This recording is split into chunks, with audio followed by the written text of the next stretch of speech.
So, Lone Rider here, and wanted to talk about the incident that happened last night at the home of Tucker Carlson, a Fox commentator on TV. I gave my initial reaction last night, which was basically, I can't believe that anybody would think that it's appropriate to attack somebody in their home over their political beliefs, and basically, what the heck were they thinking? Um, I wanted to talk a little more about that because I think what the hell were they thinking really, really is what needs to be discussed.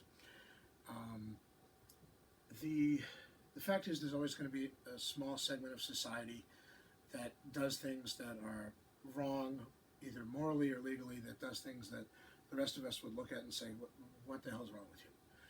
Whether it's people who do robberies, murders, rapes, vandalism, swindle folks, or whether it's people who just act like jerks. Um, there's a handful of people like that, but most people aren't like that. Most people understand that trying to hurt somebody or break down their door or attack them in their home because you don't like what they say is wrong. Most people.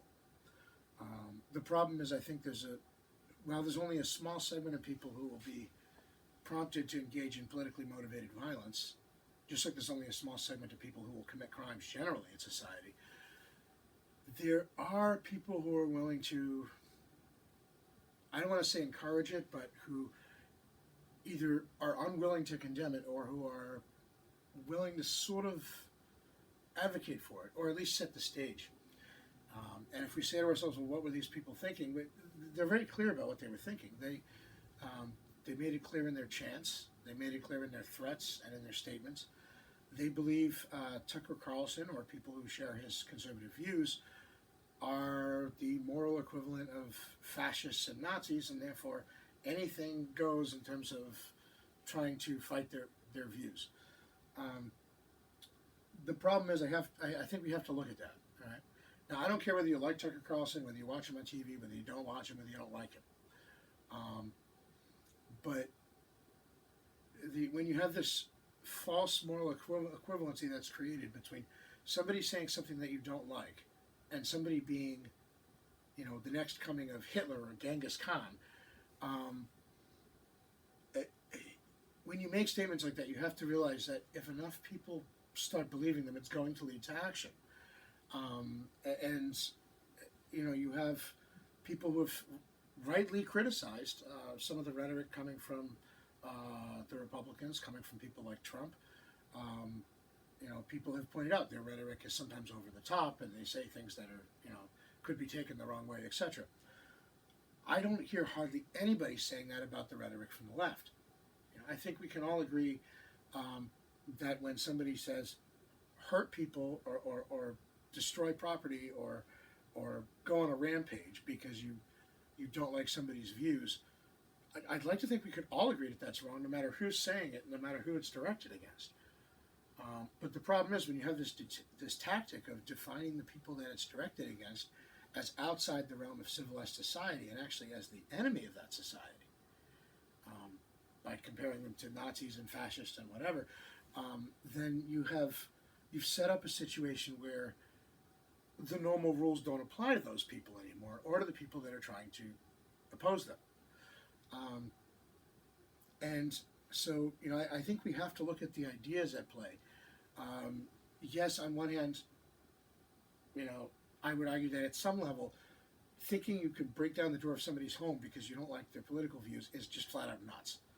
But it's too easy to look at something that we, or most people we know, or just most people generally, who are usually, civilized and nonviolent, most people would look at this and say, well, there's no way I would ever do something like that or even think of it, so obviously it must just be crazy.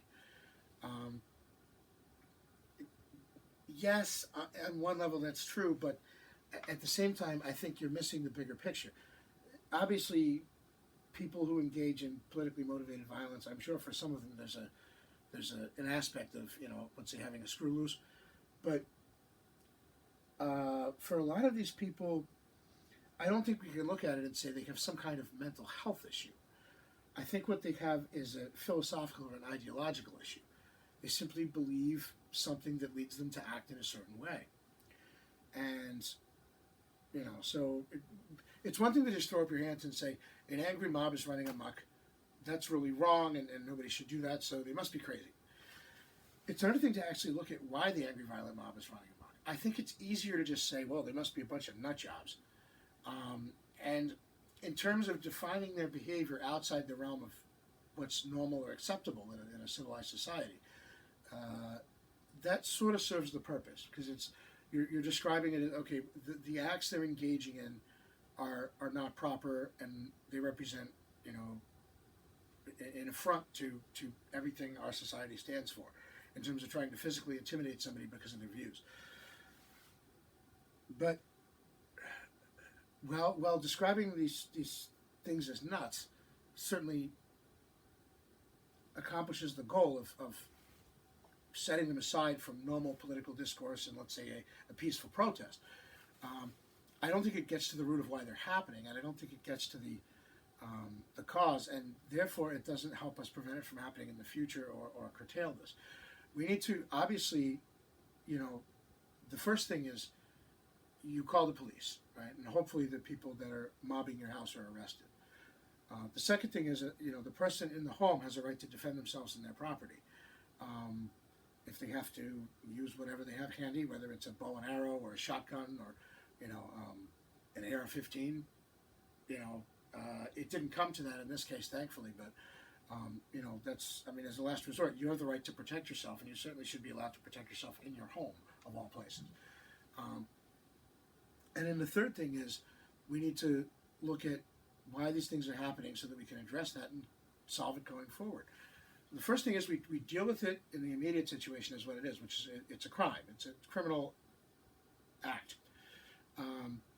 We have the police come, justice process moves forward, and then, obviously there's also, as an adjunct to that, the individual who's being attacked can defend himself. But what do we do afterwards? What do we do after the police have dispersed the crowd or arrested the perpetrators or the person inside has defended themselves? What do we do to prevent it from happening again? We have to understand why it happens so that we can address these things. And I think that requires something that's a lot harder than just looking at a bunch of people who are behaving like an angry mob, which is what they were, and just saying, oh, those guys must be nuts. They're a bunch of left-wing wackos or something. No, we have to look at why they're doing what they're doing. Yeah, some of them might be wackos, but some of them, I think, are just acting on the ideas that they've accepted, and they're the wrong ideas. And it goes back to this false equivalence between, saying somebody like Tucker Carlson is like a fascist or a Nazi or something. I don't care whether you like the guy, whether you don't like the guy, whether you agree with him, whether you don't agree with him. The point is that nobody should be threatened because of their political beliefs. And certainly,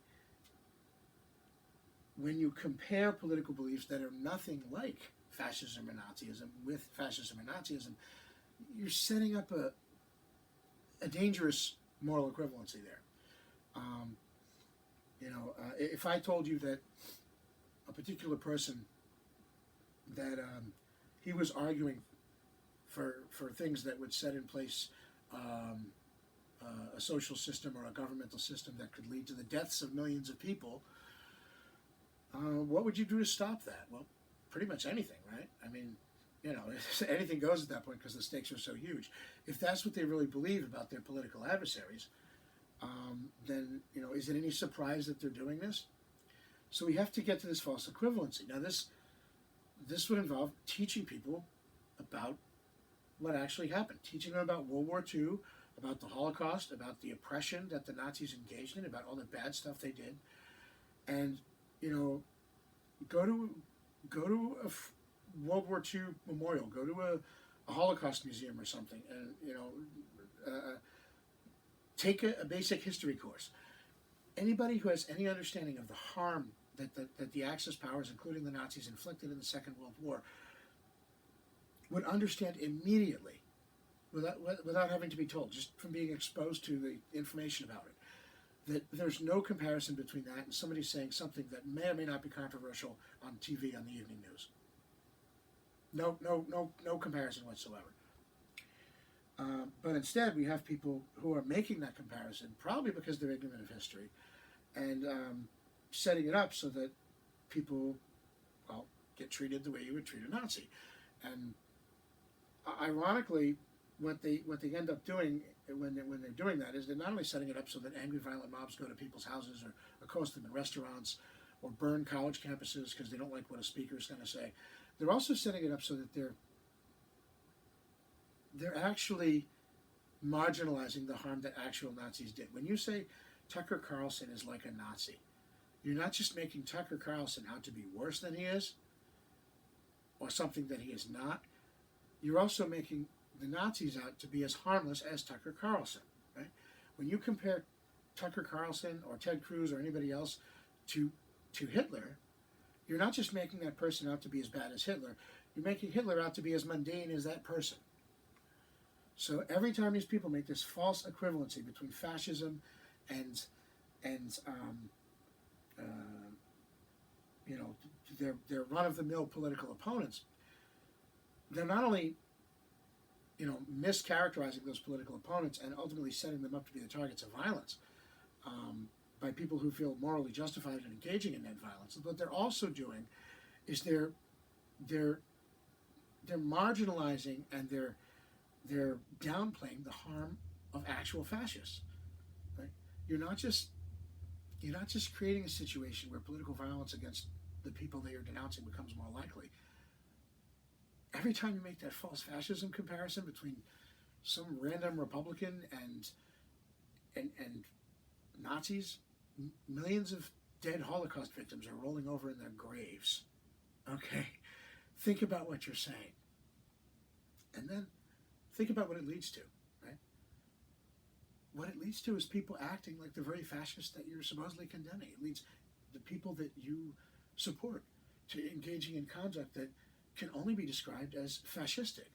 That it leads, you know, when you take action to oppose something, you're not just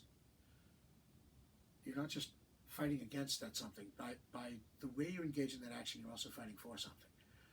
What are you fighting for when the action you take is to attack a man's wife in his home, or try to?